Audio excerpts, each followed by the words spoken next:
C'est que je vous ai parlé, je vous ai dit au début, ile nilisema kumwanzo le mystère de la mort. ile siri ya lufu. En ce moment, wakati j'attire maintenant l'attention de tout le monde. na kokota angalisho ya watu. Ça, c'est une affaire qui concerne tout le monde. Hii ni mambo yanaangalia bantu. La mort, c'est un rendez-vous auquel personne ne peut échapper. Lufu ni mapatano ambayo hakuna mtu anaweza Qui que tu sois, ukwe nani, sache que la mort est là. uyasema lufu iko kwako. La mort. Lufu. Le problème, mambo ne pas de mourir, mais le problème mambo est de savoir ni kuyua où est-ce que j'irai après la mort. C'est ça le grand problème. mambo mkubwa. Amen. Qu'est-ce qui se passe? Nini Le monde de Lucifer, dunia ya Lucifer, c'est le monde de Pandemonium. ni dunia ya Pandemonium. Un monde composé de 3 parties. Na dunia inakuwa na vipande tatu. La première partie, on appelle ça le monde de Tartarus. Pande ya kwanza banaita dunia ya Tartarus. Après cela vient le monde de Polion. Kisha ile inakuwa dunia ya Polion. Et enfin la troisième partie, c'est le monde astral. Na kipande ya tatu ni ile dunia ya manyota. Aujourd'hui, je m'intéresse seulement au monde astral.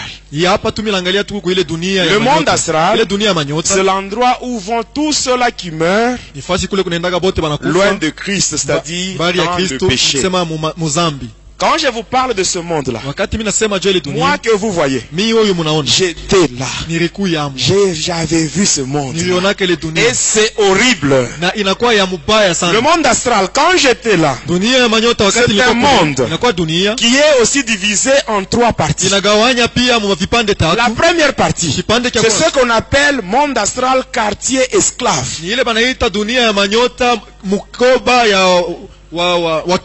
Qu'est-ce qu'on appelle quartier esclave? C'est l'endroit où vont tous les païens ainsi que les chrétiens hypocrites.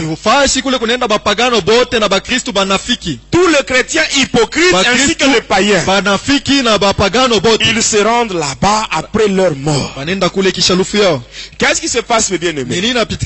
Dans ce monde ici, on peut marcher même pieds nus, n'est-ce pas? Mais là-bas, ce n'est pas le cas. On marche sur la cendre brûlante. Et ça, ce n'est qu'un acompte. Parce que la finalité, c'est la guéhenne avec le diable. Le lâche-feu de souffle. Et ça, ce n'est qu'un acompte. Quand tu meurs, loin de Christ, étant païen ou chrétien hypocrite, être chrétien mais bien aimé, ce n'est pas avoir la Bible. Être chrétien, ce n'est pas parler en langue. Être chrétien, c'est marcher conformément à la volonté de Dieu. Être chrétien, c'est naître de nouveau. Être chrétien, c'est marcher dans une nouveauté de vie. C'est ça être chrétien. Mais si tu meurs dans le péché, étant païen ou chrétien hypocrite, directement tu seras orienté dans le quartier esclave. Et là il y a des avenues. Des avenues en suivant le péché que tu fais. Il y a une avenue de menteurs, de masturbateurs, des ivrognes. Amen. Le diable, il est vraiment très organisé. Et moi, ce que je vous explique, ce sont les choses que j'ai vues avec mes yeux. J'étais là. Et là-bas, c'est là où il y a des pleurs et des grincements.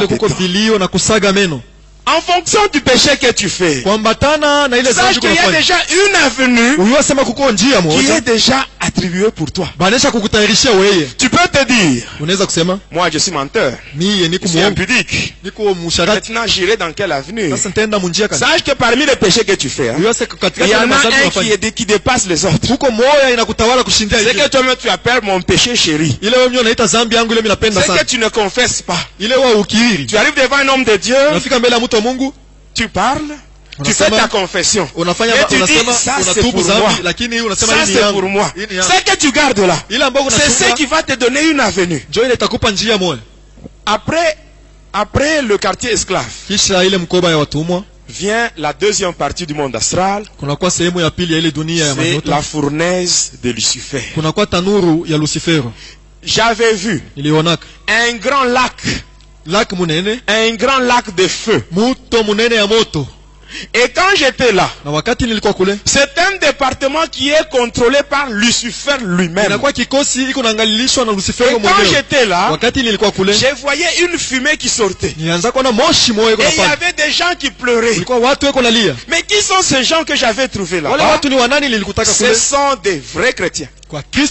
Suivez-moi bien. Hein? Des vrais chrétiens qui ont combattu le diable durant leur séjour terrestre. Mais avant de mourir, ils ont péché, mais ils ne se sont pas repentis. Je reprends. Je reprends. Le lac là, la fournaise de Lucifer. J'avais vu ça. Et là, il y avait une fumée qui sortait. Il y avait des cris. Il y avait des gens qui pleuraient. Les gens qui étaient là, ils étaient dans le feu. Je les avais vus. Ils étaient dans le feu. Ils sentaient la douleur du feu. Mais ils n'étaient pas consumés. Ils sont là. Et ces gens-là, ce sont des vrais chrétiens qui ont combattu le diable durant leur séjour terrestre. Parce que même ici, quand nous prions, nous chassons les démons, nous envoyons le feu dans le monde de ténèbres. Effectivement, il y a des choses terribles qui se passent. Le diable, il est mal à l'aise. Il y a des choses qui sont détruites. L'organisation du diable n'est plus stable. À cause de nos prières que nous faisons ici. Amen. Mais toi qui combats le diable, il cherche ta vie. Il cherche. Lorsque tu vas pécher, au lieu de te repentir rapidement, on vient même te prodiguer des conseils. Et tu commences même à dire, est-ce que je suis le seul? N'est-ce pas tel aussi avait fait ça? Même les pasteurs avaient fait ça. Oh mais bien aimé, le salut est individuel. Tu ne seras pas jugé en fonction de ton pasteur. Non. Tu seras jugé en fonction de ce que toi-même tu fais. Si tu es un chrétien, tu combats le diable.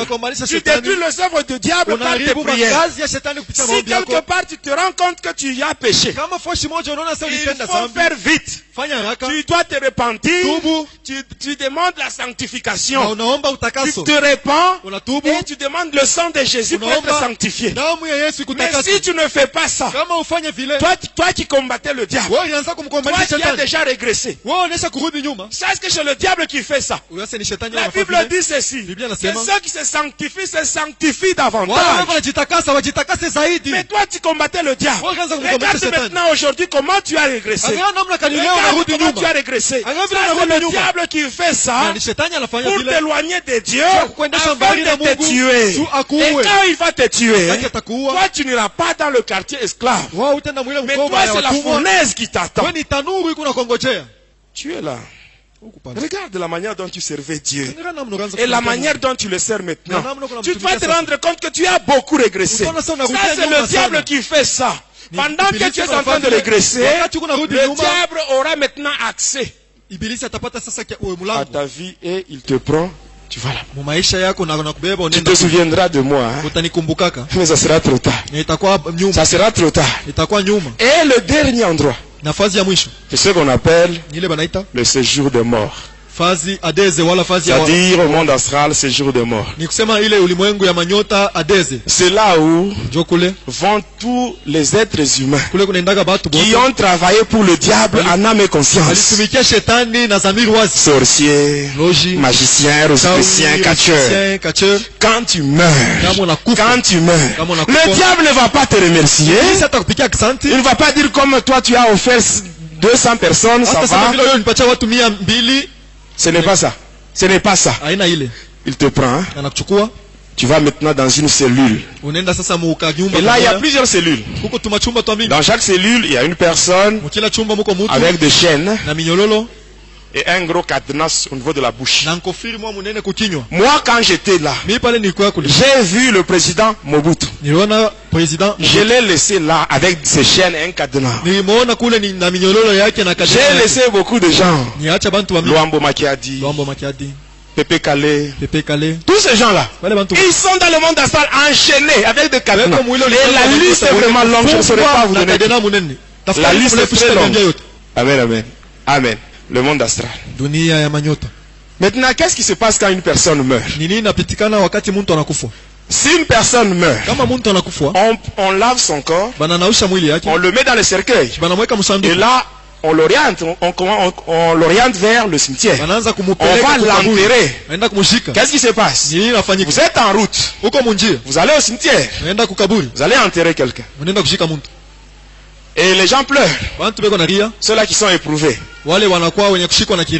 Ils pleurent, ils se lamentent. Nous avons perdu tel. Nous avons perdu tel. Mais pendant que vous pleurez, la personne que vous êtes en train de conduire au cimetière, ce qui se trouve dans le cercueil, c'est juste son corps, le cadavre. Mais l'homme lui-même, la personne intérieure, se trouve au-dessus du cercueil en train de pleurer plus que vous. Se trouve au-dessus du cercueil. C'est la raison pour laquelle le prêtre, avant de faire entrer le cercueil dans l'église, on commence par asperger sur le cercueil afin de maîtriser cet esprit qui est au-dessus du cercueil. Pendant que vous conduisez, le cercueil et le cadavre au cimetière, la personne elle-même, l'homme intérieur, se trouve au-dessus du cercueil en train de pleurer, plus que vous. Il quitte même le dessus du cercueil. Il va maintenant s'accrocher aux membres de sa famille. Mais il passe dans le vide parce que son corps est devenu immatériel. À ce moment-là, la personne pleure. La personne cherche même les évangélistes qu'on lui prêche la parole afin de croire. Mais c'est trop tard. La parole que tu négliges, il y aura un temps tu chercheras la parole, mais tu ne la verras pas. La personne pleure. À ce moment-là, même si la personne crie, Jésus, Jésus, Jésus, viens me secourir, viens mon secours, Jésus ne viendra pas. Parce que Jésus, il n'est pas un Dieu de mort, mais c'est un Dieu de vivant. Pendant que tu es encore en vie, change ta façon de vivre. Tu as encore l'occasion. Abandonne l'impudicité, abandonne le mensonge, abandonne la médisance, abandonne l'escroquerie, abandonne ce que tu fais, abandonne toutes ces mauvaises choses, abandonne. Tu as encore l'occasion, tu as encore l'occasion, tu as encore l'occasion, tu as encore l'occasion. La Bible dit ceci: voici devant toi, il y a la vie et la mort, il y a la vie et la mort. Choisis la vie, choisis la vie pour que tu vives, toi ainsi que ta postérité. Choisis la vie. Or, choisir la vie, c'est accepter le Seigneur Jésus comme Seigneur et Sauveur. Parce que lui, il est le chemin, la vérité et la vie. Donne ta vie à Jésus aujourd'hui. Aujourd'hui, tu dois faire le choix. Tu dois faire le choix parce que devant toi, il y a la vie et la mort. Oh mes bien-aimés, il y a des gens qui ont déjà choisi le Seigneur Jésus seulement comme leur sauveur, mais pas comme leur Seigneur. On le choisit comme sauveur, on accepte que c'est le sacrifice qu'il a fait à la croix, c'était pour me sauver. Là, on l'accepte comme sauveur. Mais l'accepter comme Seigneur, c'est maintenant marcher conformément à la volonté de Dieu. C'est ça, accepter Jésus comme son Seigneur. Parmi nous ici, il y a beaucoup de gens qui ont déjà reçu le Seigneur Jésus seulement comme leur sauveur, mais pas comme leur Seigneur. Parce que si Jésus était ton Seigneur, tu n'allais pas te comporter comme tu le fais. Si Jésus était ton Seigneur, tu n'allais pas marcher dans le mensonge. Si Jésus était ton Seigneur, tu n'allais pas construire dans l'impudicité. Si Jésus était ton Seigneur, tu allais changer ta façon de vivre, même ton comportement. Tout cela devait refléter la gloire de Dieu. Si tu fais encore des choses qui ne reflètent pas la gloire de Dieu, sache que tu ne l'as pas encore choisi. Tu ne l'as pas encore choisi. Aujourd'hui, le Seigneur Jésus, il te donne l'occasion l'occasion de le choisir, qu'il soit ton Seigneur, qu'il soit ton Sauveur. Parce que si tu choisis Jésus, les jours de la mort, même si tu meurs, tu n'iras pas dans le séjour de mort, tu n'iras pas dans le monde astral, mais tu iras dans le lieu de repos. Parce que la Bible dit, heureux dès à présent, le mort qui meurt dans le Seigneur, ils vont se reposer, et leurs œuvres les accompagnent. Même toi, si la mort vient, si tu as déjà donné ta vie au Jésus, si tu as déjà donné ta vie au Seigneur Jésus, tu ne peux pas avoir peur. Parce que toi, le jour de ta mort, ça sera un voyage vers le lieu de repos. Et même tes œuvres vont t'accompagner. Donne ta vie à Jésus aujourd'hui. Qu'il soit ton Seigneur. Qu'il soit ton Seigneur. Qu'il soit ton Seigneur. Abandonne le péché. Abandonne le péché. Abandonne ce que tu fais. Abandonne ce mauvais comportement. Abandonne cela. Et Jésus lui-même, il va faire le reste. Que mon Dieu vous bénisse.